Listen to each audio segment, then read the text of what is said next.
சரி, ஓகே. ஹிஸ்டரிக்கு வாங்க. ஹிஸ்டரி இப்ப எதை பார்த்துட்டு இருக்கோம்? Battle of Plassey.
சரி, ஓகே. இதுல வந்து நம்ம பார்த்துட்டு இருக்கிறது ஹிஸ்டரியில 1600 யாரு வராங்க? பிரிட்டிஷ் வராங்களா?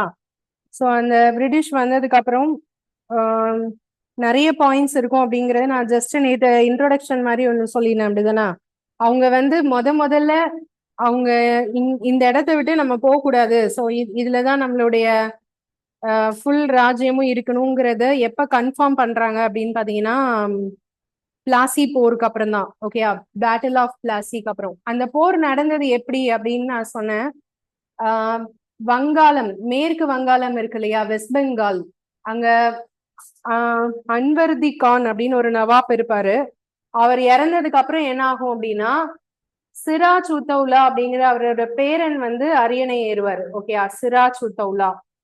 அப்ப அந்த சிராஜ் அப்ப வந்து இவங்க ட்ரேட் சென்டரை எங்கேயும் வச்சிருக்காங்க, கொல்கத்தாலையும் வச்சிருக்காங்க. ஓகே, அவங்க ஒரு கோட்டையே கட்டிட்டாங்க, வில்லியம் ஃபோர்ட், வில்லியம் கோட்டை. அவங்க வந்து யாரு, ஆங்கிலேயர்கள் வந்து அங்க கட்டி அவங்க வந்து அங்க ட்ரேட் பண்ணிட்டு இருக்காங்க. சோ இப்போ என்ன நடக்குதுன்னா, அந்த இடத்துல இருக்கக்கூடிய அரசாங்கம் வீக்கா இருக்கிறத அவங்க பாக்குறாங்க. சோ அப்பப்போ வந்து வெயிட் பண்ணுங்க.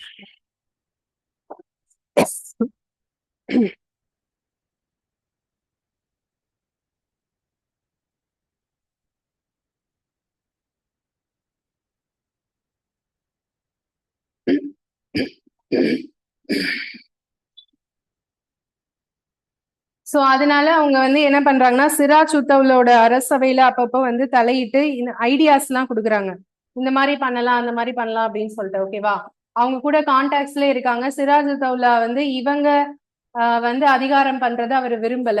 சோ ஆனா அவங்க சிராஜ் உத்தவ்லாவோட விசுவாசிகள்னு இருப்பாங்கல்ல, அவருடைய படை வீரர்கள் இருப்பாங்க இல்லையா, அவங்க வந்து வில்லியம் கோட்டைக்கு உள்ள போய் ஆங்கிலேயர்களை தாக்குறாங்க.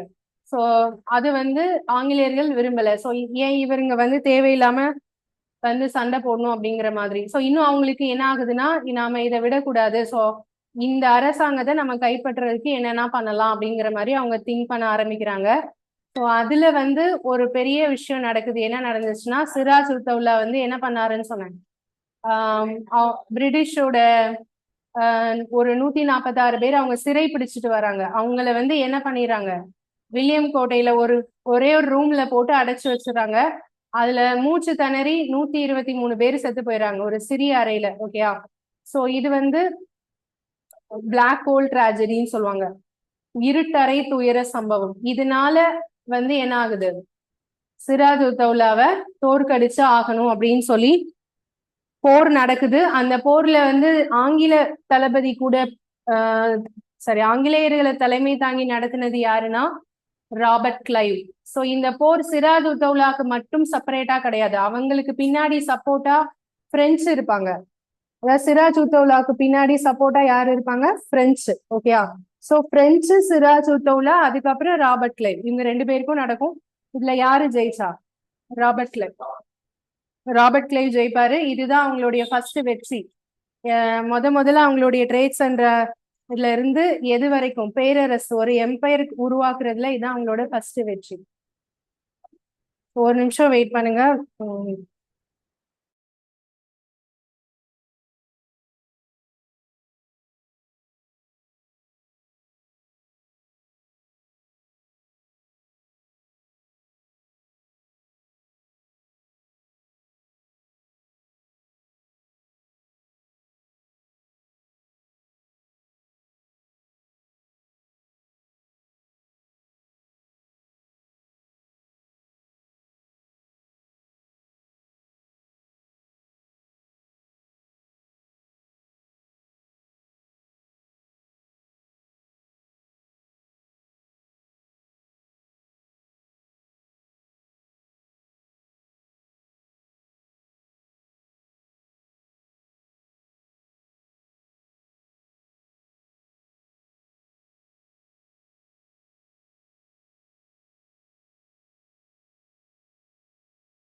சரிப்பா, ஓகே. தூங்கிட்டு எந்திரிச்சுக்கோங்க, தூங்குறது. கேக்குதா? வாய்ஸ் கேக்குதா?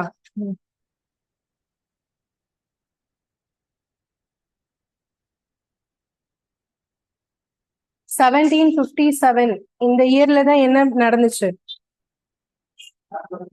Battle of Plassey.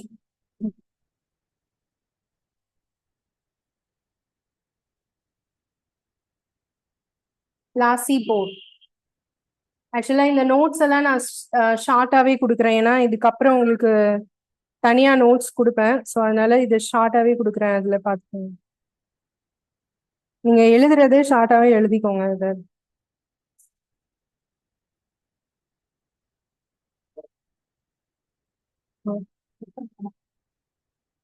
ரீசனா? ரீசன் அதான் சொன்னேன் இப்போ. என்ன சொன்னேன்?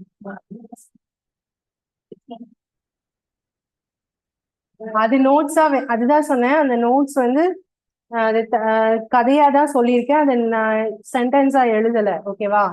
அது வந்து உங்களுக்கு கேட்பாங்க, பட் அது நான் ஆம், தனியா நோட்ஸ் தருவேன் இல்லையா, அப்ப கொடுக்குறேன்னு சொல்றேன். இப்ப நீங்க இம்பார்ட்டன்ட் பாயிண்ட்ஸ் மட்டும் தான் எழுதிட்டு இருக்கீங்க, அது மட்டும் எழுதுனா போதும்.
சோ இது ஃபர்ஸ்ட் வந்து பாயிண்ட்ஸ் எழுதியாச்சா? பிளாசி போர் யாருக்கும் யாருக்கும் நடந்தது அப்படிங்கறத நோட் பண்ணிக்கோங்க. பிரிட்டிஷ் ஈஸ்ட் இந்தியா கம்பெனிக்கும், அப்புறம் பெங்காலோட நவாப் யார், அவர் பேர் என்ன, சிராஜ் உத்தவுலாக்கும், பிளஸ் யாருக்கும், French.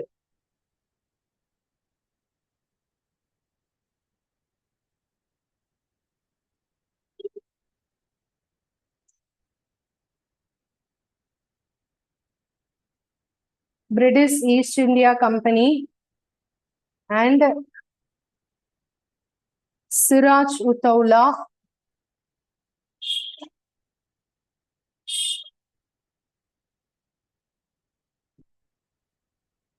Comma French allies, French படைகள்.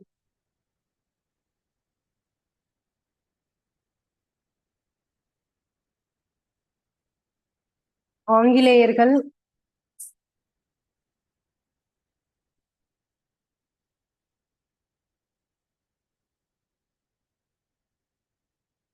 சிராஜ் உத்தவுலா, கமா பிரெஞ்சு படைகள்.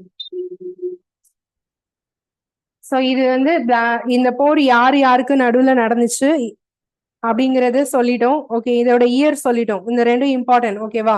இல்ல யாரு ஜெயிச்சாங்க? பிரிட்டிஷ் தான் ஜெயிச்சாங்க. ஓகேவா?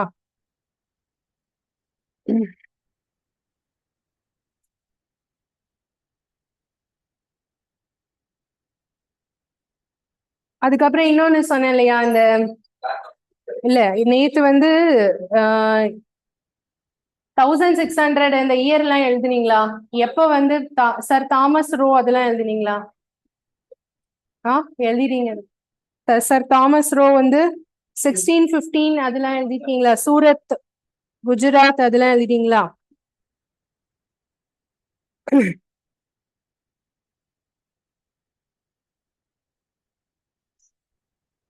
ஓகே, சோ இந்த பேட்டில் ஆஃப் பிளாசில வந்து ராபர்ட் கிளைவ் வந்து ஜெயிச்சிட்டாரு. ஸோ அதுதான் முதல்ல இவங்களுடைய மிகப்பெரிய வெற்றின்னு சொல்லலாம். அதுல இருந்து ஒவ்வொன்றா என்ன பண்றாங்க, அவங்களுக்கு கீழே கொண்டு வர ஆரம்பிக்கிறாங்க. ஸோ அப்படி கொண்டு வந்துட்டு இருக்கும்போது மறுபடியும் இன்னொரு போர் வருது, சரியா? அதாவது இந்த போர்ல ஜெயிச்சதுக்கு அப்புறமா சிராஜ் உத்தௌலாவை தோத்துட்டாருல்ல, அப்ப இவங்களா ஒருத்தரை வந்து அங்க வந்து அரசரா வைக்கிறாங்க, சரியா? மீர் ஜாஃபர் அப்படிங்கிற ஒருத்தரை அரசரா வைக்கிறாங்க, சரி, மீர் காசிம். அப்ப மீர் காசிம் அரசரா வைக்கும் போது மீர் காசிம் வந்து இவங்களுக்கு தகுந்த மாதிரி தான் வேலை செய்வாரு. யாரு? பிரிட்டிஷ். பிரிட்டிஷ் தானே ஜெயிச்சு கொடுத்துருக்காங்க. ஸோ அவங்களுக்கு ஏத்த மாதிரி மீர் காசிம் வந்து இருப்பாரு.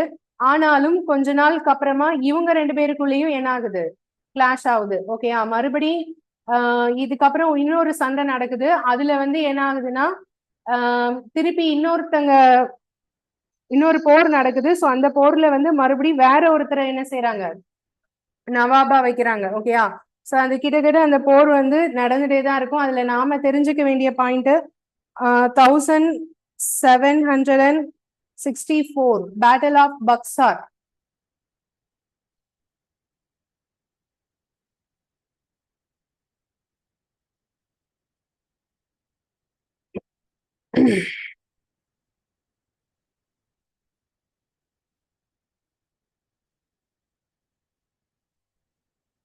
பேட்டில் ஆஃப் பக்சார் போர். பக்சார்ங்கிற இடத்துல நடந்ததுனால இந்த பெயர், சரியா? பக்சார் போர்.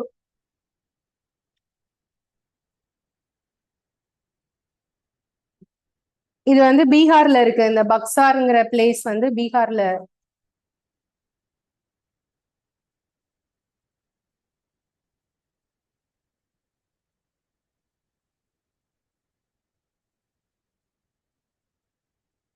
இதுல வந்து பிரிட்டிஷ் ஈஸ்ட் இந்தியா கம்பெனிக்கு வந்து ஸ்ட்ராங்கா சப்போர்ட் பண்ண அந்த ஜெனரல் வந்து பேரு என்ன அப்படின்னா ஹெக்டர் மன்ரோ, அவரோட பேரு. சோ அவர் மன்ரோ தலைமையில மறுபடியும் அந்த போர்ல யாரு தான் ஜெயிக்கிறா, மன்ரோ தான் ஜெயிக்கிறாரு. சோ இந்த போர் யாருக்கும் இடையில நடக்குதுன்னு அடுத்தது நோட் பண்ணும். இது ஓகேவா? இது எழுதியாச்சா? ஓகே, அடுத்த பாயிண்ட் போலாமா? நெக்ஸ்ட் பக்சார் போர் வந்து between British East India company, Siraj Uddaula, Shah Alam. Siraj Uddaula வந்து திருப்பி வந்து மறுபடியும் என்ன செய்யறாரு, பிரிட்டிஷ வந்து தாக்குறாரு. ஆனா இந்த தடவை யாரோட ஹெல்ப்ப எடுத்துட்டு வர்றாருன்னா ஷா ஆலம். அவர் வந்து ஒரு மொகல் எம்பர். ஓகே, அவர் மொகலோட ஒரு மன்னர். சோ அவரை வந்து ஹெல்ப்புக்கு கூப்பிட்டுட்டு அவர் மூலமா ஜெயிக்க ட்ரை பண்றாரு. சோ பக்சார் போர் வந்து between British East India company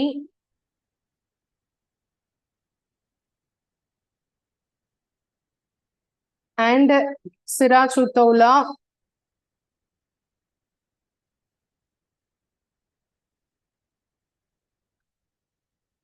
comma Shah ஆலம்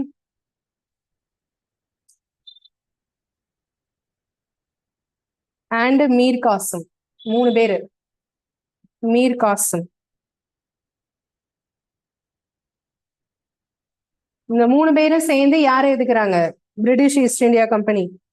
இதுல வந்து ஜெனரலா இருந்தவர், பிரிட்டிஷ் ஜெனரலா இருந்தது யாரு,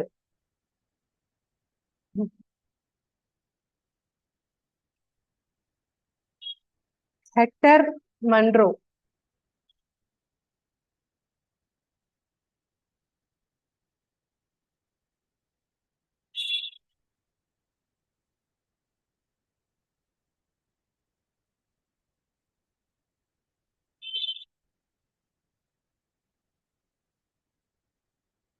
பக்சார் போர் வந்து கிழக்கிந்திய கம்பெனி, சிராஜ் உத்தௌலா மற்றும் கிழக்கிந்திய கம்பெனி மற்றும்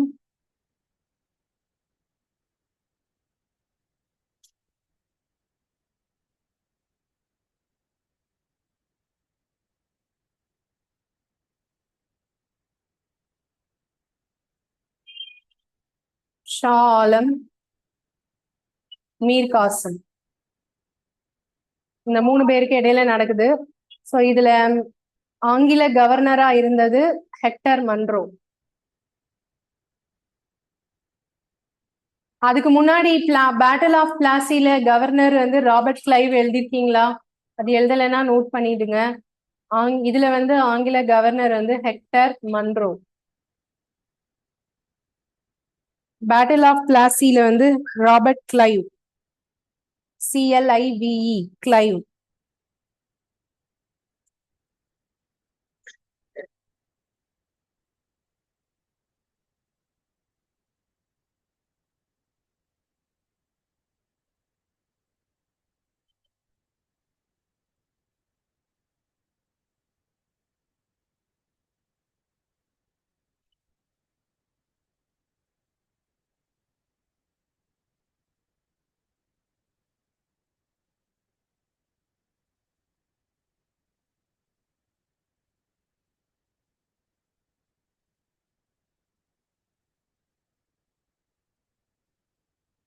ஓகே, அடுத்தது போலாமா? நெக்ஸ்ட் பாயிண்ட் போலாமா?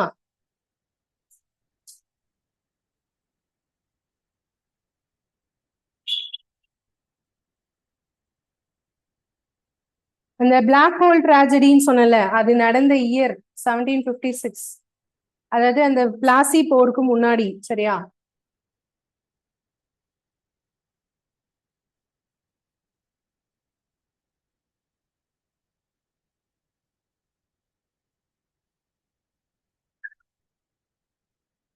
இருட்டறை துயர சம்பவம்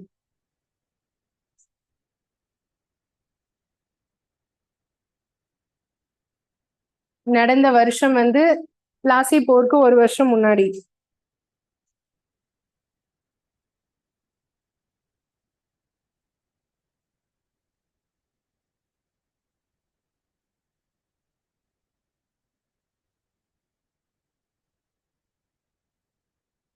After the Battle of Plassey and the Battle of Buxar, the company became the political power. அந்த 2 போர் நடந்துச்சு இல்லையா? அந்த போர்ல ஜெயிச்சதுக்கு அப்புறமா கம்பெனி இப்ப எதா மாறிடுச்சு? பொலிட்டிக்கலா மாறிடுச்சு. அவங்க வந்தாங்க கம்பெனிக்கு தானே வந்தாங்க, வியாபாரத்துக்கு தானே வந்தாங்க. இப்ப அது என்னதான் மாத்திட்டாங்க? அரசாங்கமா மாத்திட்டாங்க. ஓகேவா? சோ அடுத்த பாயிண்ட் போலாம். நெக்ஸ்ட் வந்து இவங்க வந்து நிறைய ஃபோர்ட் கட்டியிருக்காங்க இல்லையா? அதாவது கோட்டை கட்டியிருக்காங்கல்ல, அதுல ஃபர்ஸ்ட் கட்டின கோட்டை எது? Fort of George. எங்க இருக்கு? சென்னையில தான் இருக்கு. ஓகேயா? Fort of George is the first English fortress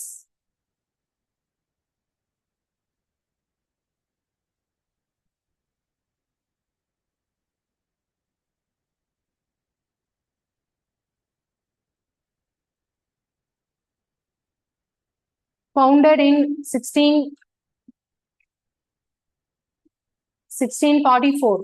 send George கோட்டை கட்டப்பட்ட வருடம் 1644 at the coastal city of Madras.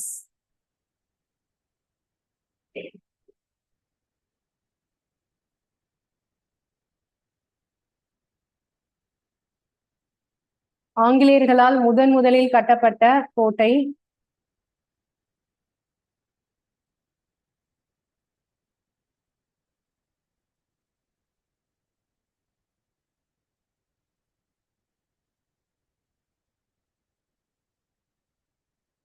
ஆயிரத்தி 1644 ஆண்டு. சென்ட் ஜார்ஜ் கோட்டை, சென்னை.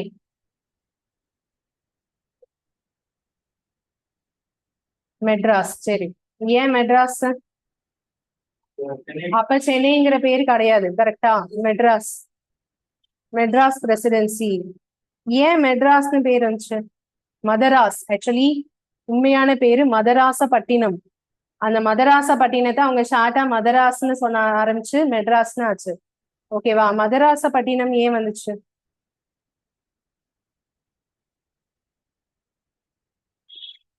அப்ப நிறைய பட்டினங்கள்லாம் இருந்தது, அதுல ஒரு ஊரு மதராசப்பட்டினம். அப்படிதானே? மதராசப்பட்டினத்தை ஆட்சி செஞ்சு கொண்டிருந்த அரசர் அப்ப யாரா இருந்தார்? சென்னப்ப நாயக்கர். ஓகே, சென்னப்ப நாயக்கர் அப்படிங்கிற ஒருத்தர் கீழே இருந்த இடம்தான் மதராசப்பட்டினம். அதுக்கப்புறம் மதராஸ்னு ஆகி மெட்ராஸ்னு ஆகி இப்ப என்னதான் இருக்கு? சென்னை. சென்னையின் பேர் வர்றதுக்கு ரீசன் யாரா இருக்கும்? சென்னப்ப நாயக்கர். கரெக்டா? தமிழ்நாடு அப்படின்னு பேர் யார் வச்சான்னு தெரியுமா? அறிஞர் அண்ணா. தமிழ்நாடுன்னு பேர் வச்சது அண்ணா.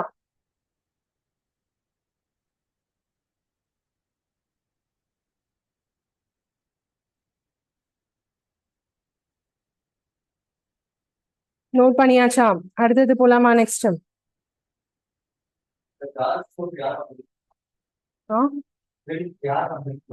சென்ட் ஜார்ஜ் கோட்டையை கட்டியது யாரு? Saint George. அது நான் அடுத்த கிளாஸ்ல சொல்றேன். அது இப்ப இதுல அடுத்த பாயிண்ட் நோட் பண்ணிக்கோங்க. சோ இதுக்கப்புறம் நிறைய போர் வந்துட்டே இருக்கு. ஓகேயா? சோ என்ன இயர் இப்ப லாஸ்டா சொன்னோம்? 1764. அடுத்து நம்ம என்ன எந்த இயருக்கு நேரா போறோம்னா 1857க்கு போறோம். இப்ப நடுவுல எல்லாம் என்ன நடந்துச்சு அப்படின்னா நிறைய நடந்துச்சு. ஒரு கிட்டத்தட்ட 100 வருஷம் இருக்கா?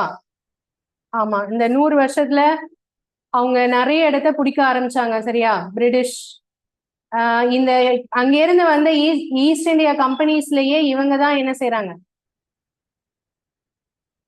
மத்தவங்களை வந்து டாமினேட் பண்ணி மேல வராங்க. ஓகேயா? பிரெஞ்சுடைய வியாபாரம் அவ்வளவா இல்ல, அண்ட் போர்ச்சுகல்லாம் எங்க இருக்காங்கன்னு தெரியல, அண்ட் டச்சு டான்ஸ் யாருமே அவ்வளவா பெருசா வரல. யாருதான் வந்தாங்க?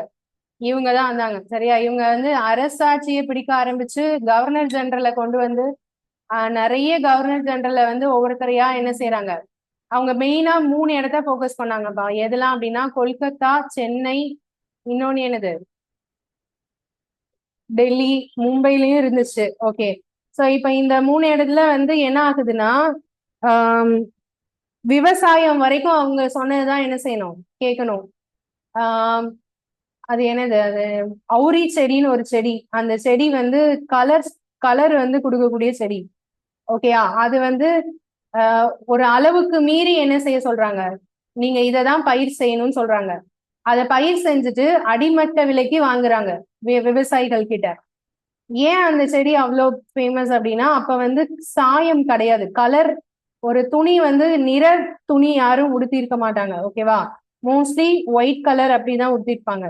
ஆனா இந்த அவுரி செடியில இருந்து என்ன கலர் சாயம் கிடைக்குது? இண்டிகோ, நீல நிற சாயம் கிடைக்குது. அந்த நீல நிற ஆடைகள் அவ்வளோ ஃபேமஸ் அப்போ. ஸோ அதுக்காக அவங்க கண்ட்ரியில அதை கொண்டு நிறைய வேணும் அப்படின்னு தேவை கேட்கிறாங்க. அப்படிங்கிறதுக்காக இந்திய விவசாயிகள் என்ன செய்யறாங்க, அந்த செடி தான் நீங்க பயிர் செய்யணும். ஸோ நெல்லு கூட பயிர் செய்யாம அதுல இதுதான் பயிர் செய்யணும்னு சொல்ற அளவுக்குலாம் ரொம்ப ஃபோர்ஸ் பண்றாங்க. ஓகேவா? ஸோ அந்த மாதிரி நிறைய இடத்துல பிரச்சனை நடந்துட்டே இருக்கு. ஒவ்வொரு மக்களும் அதை தாண்டி ஃபேஸ் பண்ணி வந்துகிட்டே இருக்காங்க. அது அப்ப ஒரு கோபம் வந்து சேர்ந்துட்டே இருந்தா என்ன ஆகும், ஒரு நேரத்துல பர்ஸ்ட் ஆகி வெடிக்கும் இல்லையா? சோ அப்படி வந்து உடனடி காரணமா அந்த விடுதலை போராட்டம்னு ஒண்ணு மக்கள் எதிர்த்து போராட உடனடி காரணமா இருந்தது ஒரே ஒருத்தர் ஆரம்பிச்ச ஒரு விஷயம். யார் அது?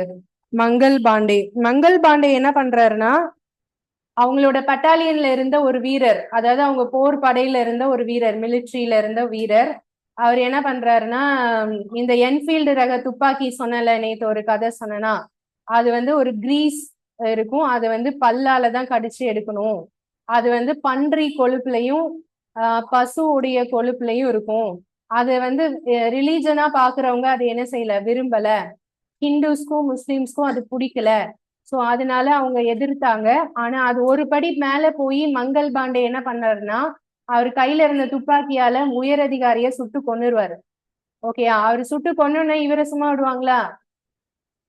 இவரை வந்து தூக்கில போட்டாங்க, மங்கள் பாண்டேய. சோ இத பார்த்து பக்கத்துல இருக்கிறவங்க எல்லாரும் என்ன செய்யறாங்க, அந்த பட்டாலியன்ல இருக்கிறவங்க கொதிச்சு எழுந்து போராட்டம் பண்ண ஸ்டார்ட் பண்றாங்க.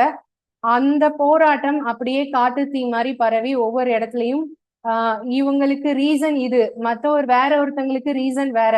சோ எல்லா இடத்துலயும் ஒரு காரணம் இருக்கு போராடுறதுக்கு. சோ அவங்க எல்லாரும் ஒன்னா சேர்ந்தா என்ன நடக்குமோ அதான் இந்த 1857 ரிவோல்ட், பெருங்கலகம். ஓகேயா? சோ அது வந்து இப்ப பார்க்க போறோம். 1857 the great revolt. Our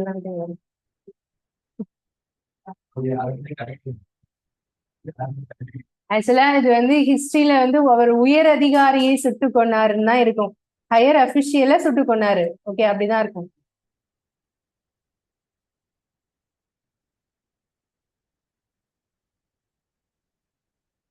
so இதுக்கு வந்து நிறைய ரீசன்ஸ் இருக்கு. அதுல ஒரு ரீசனா வந்து பார்க்கலாம். இதுல வந்து ஃபர்ஸ்ட் பொலிட்டிக்கல் காசஸ், அதாவது அரசியல் காரணம்.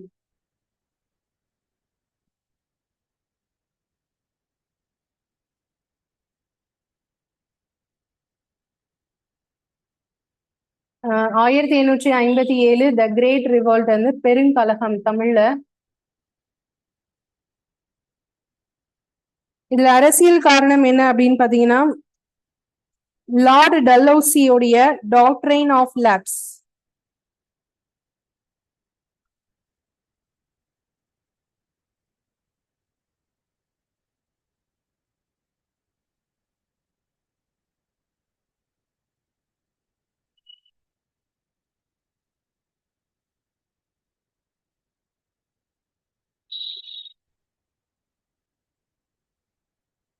டல்ஹௌசி பிரபுவின் வாரிசு இழப்பு கொள்கை அது வந்து ஒரு காரணம்.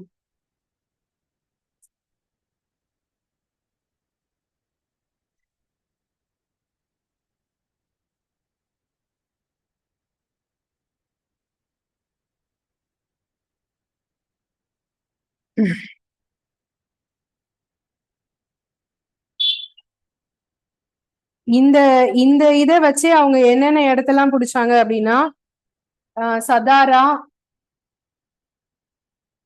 Jhansi, Nagpur and Sambalpur.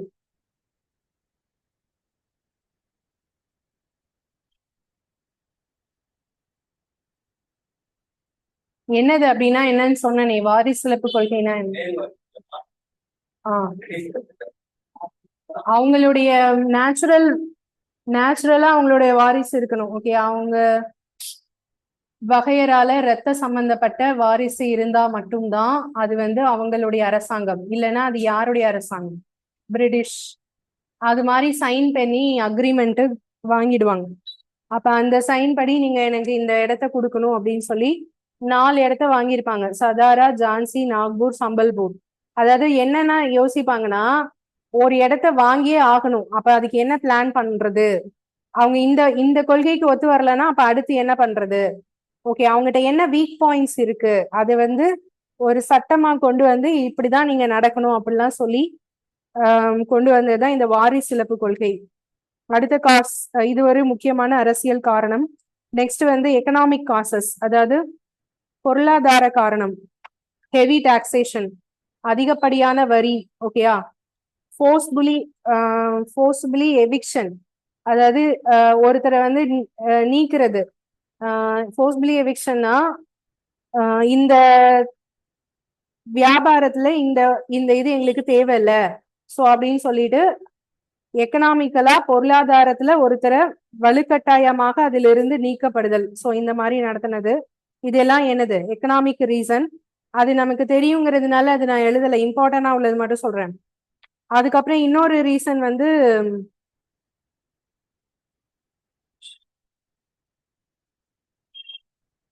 Social and religious cos.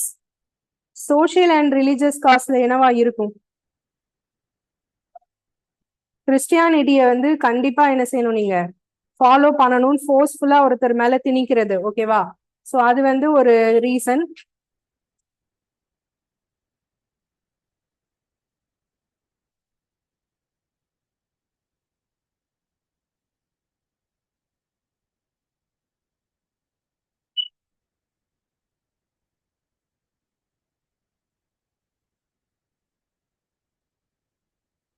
Next வந்து மிலிட்ரி காஸ். மிலிட்ரி காஸ்னா பிரிட்டிஷ் வந்து இந்தியன் சோல்ஜர்ஸ் வந்து என்ன செய்யறாங்க?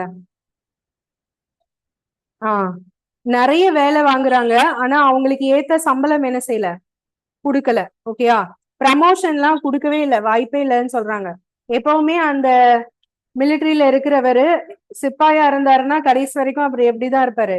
சிப்பாயா தான் இருப்பாரு. சோ அவங்களுக்கான எந்த ஒரு சலுகைகளும் கொடுக்கப்படவே இல்லை. ஆனா வேலை மட்டும் அதிகமா வாங்கினாங்க, அது ஒண்ணு. அதுக்கப்புறம் இம்மீடியட் காஸ், அதுதான் அடுத்தது நம்ம எழுத போறோம். உடனடி காரணம்.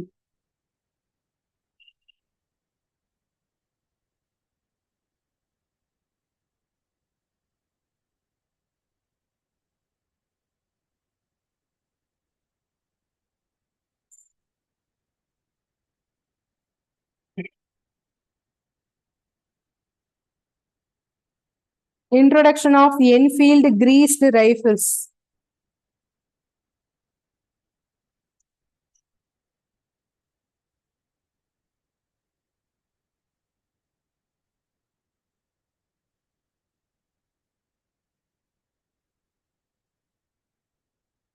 Greased rifles whose cartridges were said to have greased over made up of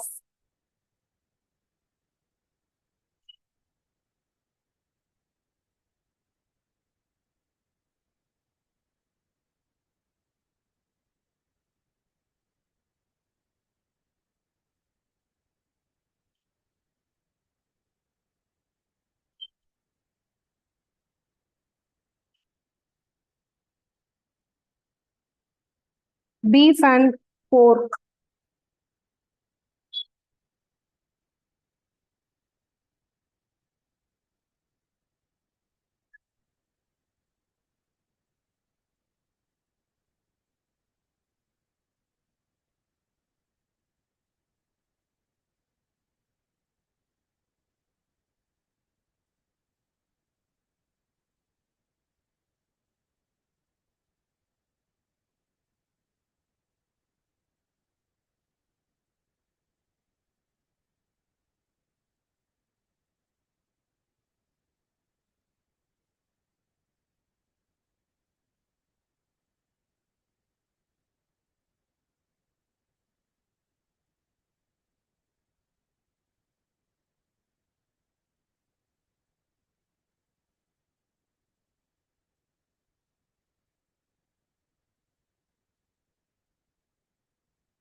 okay note பண்ணியாச்சா? அடுத்த பாயிண்ட். இது எக்ஸாக்டா நடந்த டேட் தெரியணும். 1857 March 29. பிளேஸ் வந்து பாரக்பூர், கொல்கத்தால பக்கத்துல பாரக்பூர் இடம். அதுதான் மங்கள் பாண்டே வந்து ஃபர்ஸ்ட் என்ன பண்றாரு, சுட்டு கொன்றாரு அவருடைய ஆபீசரை.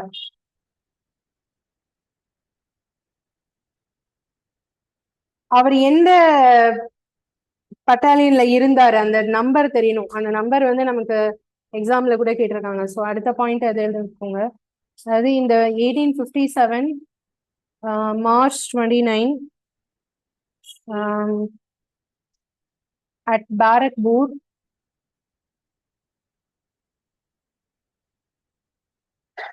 நியர் கொல்கட்டா. நியர் கல்கட்டா. முன்னாடி கல்கட்டான்னு தானே இருந்துச்சு. கல்கட்டா நேம் அதுக்கப்புறம் என்ன மாத்தினாங்க? கல்கட்டான்னு இருந்தது கொல்கட்டான்னு மாத்தினாங்க. சரியா? அது மாதிரி நிறைய மாத்திருக்காங்கல்ல. ஒரிசான்னு இருந்தத ஒடிசான்னு மாத்தினாங்களா? பெங்களூர்னு இருந்தத பெங்களூரு. ஓகேயா? அதுக்கப்புறம் பம்பாய்னு இருந்தது மும்பை. அது மாதிரி நிறைய மாத்திருக்காங்க. ஓகே, கல்கட்டா. இது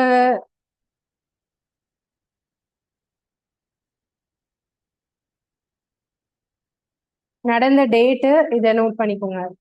March 29, Barrackpore, Kolkata.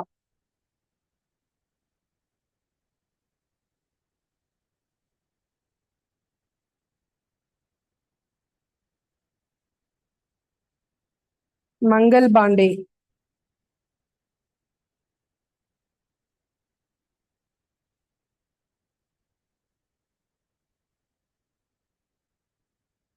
Mangal Pandey, sepoy from 34th Bengal native infantry.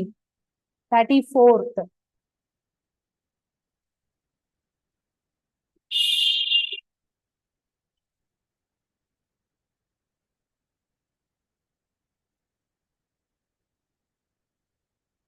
வங்காளத்தின் 34வது படைப்பிரிவை சேர்ந்த மங்கள் பாண்டே.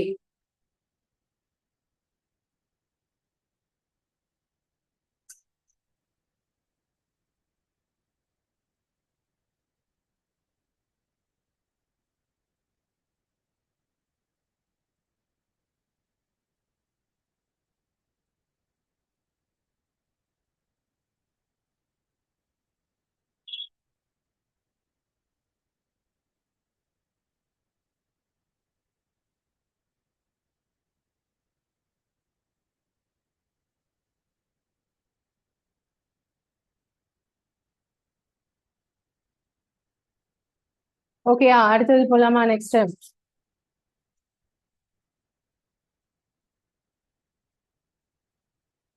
சோ இதை எதிர்த்து, அதாவது இதுல நான் இதெல்லாம் சொல்லல, எதை சொல்ல, மங்கள் பாண்டே அவரோட ஆபீசரை சுட்டு கொன்னாரு, அதுக்காக மங்கள் பாண்டேவை என்ன பண்ணாங்க, தூக்குல போட்டாங்க. இதெல்லாம் உங்களுக்கு தெரியணும். ஓகேவா? அடுத்த பாயிண்ட் வந்து என்னன்னா, இதுக்காக இந்த செப்பாய் எல்லாரும் சேர்ந்து போராடினது எப்போனா மே 1857, மே மந்த். சரியா? மே மந்த் வந்து என்ன ஆகுதுன்னா மீரட்ல, சரியா, open revolt, open revolt at Meerut.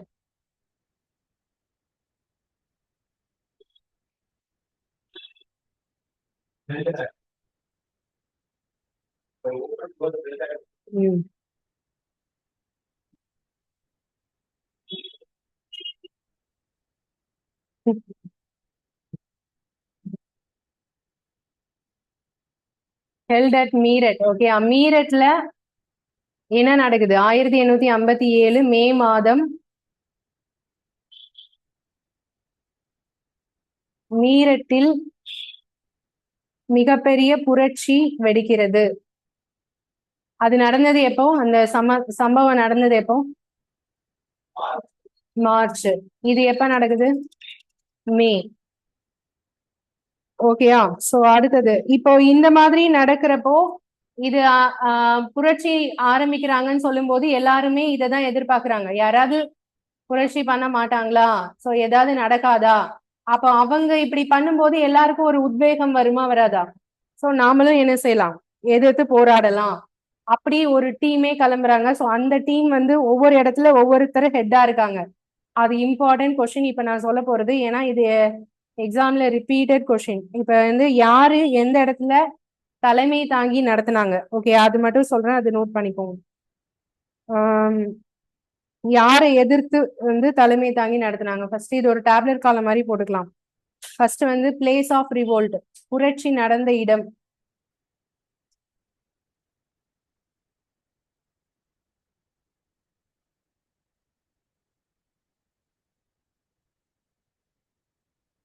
புரட்சி நடந்த இடம். இந்தியன் லீடர்ஸ், தலைமை தாங்கினவங்க பேரு, இந்திய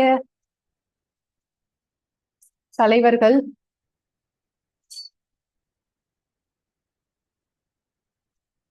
ஓகே, அதுக்கு அடுத்தது பிரிட்டிஷோட லீடரோட பேரு, பிரிட்டிஷ் அபிஷியல், அவங்கள அப்போஸ் பண்ண பிரிட்டிஷ் அபிஷியல்,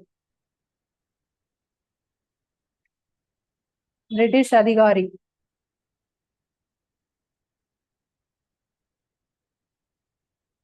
ஓகே, இதுல ஃபர்ஸ்ட் வந்து டெல்லி. டெல்லியில தான் மெயினா. மீரட் எங்க இருக்கு?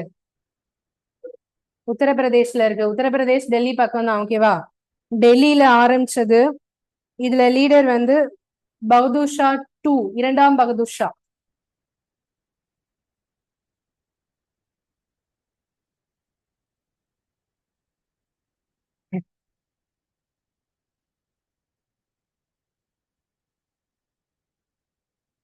இரண்டாம் பகதூர் ஷா. இவர் யாரு எதிர்த்து போரிட்டு இருப்பாருன்னா ஜான் நிக்கல்சன்.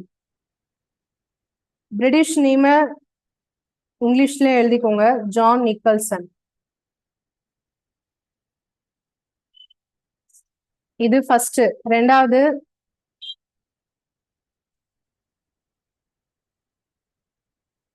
கான்பூர். கான்பூர் வந்து இதுவும் உத்தரப்பிரதேஷ் தான். கான்பூர்ங்கிற இடத்துல நடந்த போராட்டம். இதுல தலைமை தாங்கின இந்தியன் லீடர் வந்து யாரு? நானா சாஹிப் அண்ட் தாந்தியா தோப். ரெண்டு பேரு, நானா சாஹிப் அண்ட் தாந்தியா தோப்.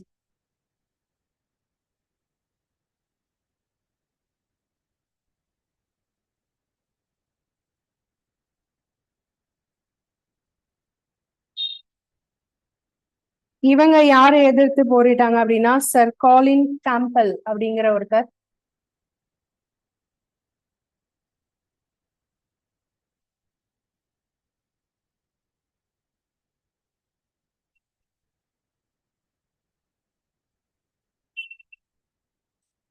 ஓகே, அடுத்தது மூணாவது லக்னோ. லக்னோவும் உத்தரப்பிரதேசத்துல இருக்கிற ஒரு இடம் தான். இப்போ ஸ்டேட்டோட கேபிட்டலே இதுதான், லக்னோ. லக்னோ எதோட கேபிட்டல்? மத்திய பிரதேஷா? உத்தரப்பிரதேசோட கேபிட்டல் தான் லக்னோ. சரியா? சோ இதுல வந்து இந்தியன் லீடரோட பேரு பேகம் ஹசரத். பேகம் ஹசரத் அவங்களோட பேரு பேகம் ஹசரத் மஹால்.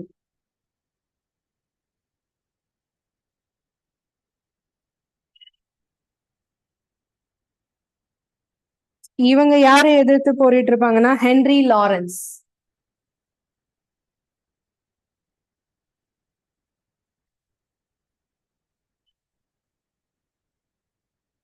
Henry Lawrence. சோ அதுக்கப்புறம் நாலாவதா ஜான்சி. ஜான்சி வந்து மத்திய பிரதேஷ்ல உள்ள ஒரு இடம். ஓகேவா? ஜான்சி. ராணி லக்ஷ்மி பாய் அவங்கதான் மணிகர்ணிகா. ராணி லக்ஷ்மி பாய்.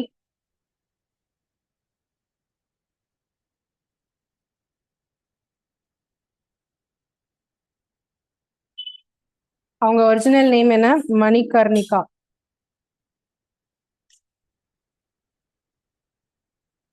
இவங்க யாரை எதிர்த்து போரிட்டு இருப்பாங்க அப்படின்னா general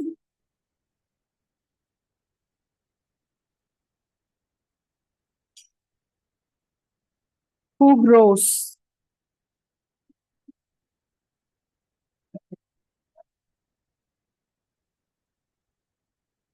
okay, last one Allahabad and Banaras.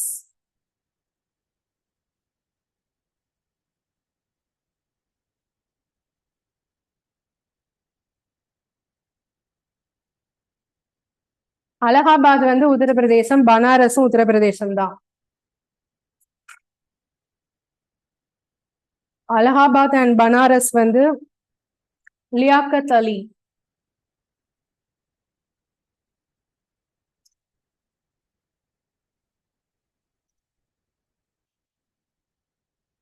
So இவர் வந்து கொலோனல் ஆன்கல் அப்படிங்கிற ஒருத்தர். கொலோனல் ஆன்கல்.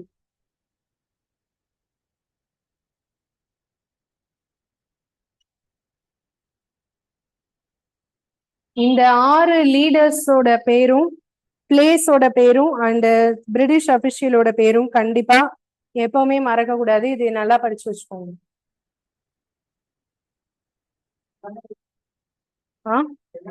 ஆமா, 1857ல நடந்த ரிவோல்ட்ல அங்கங்க நடந்தது இல்லையா? சோ அந்த ரிவோல்ட்ல யார் யாரு தலைமை தாங்கி நடத்தினானா அவங்களோட பேர் எல்லாம் இதுல சொல்லியிருக்கோம்.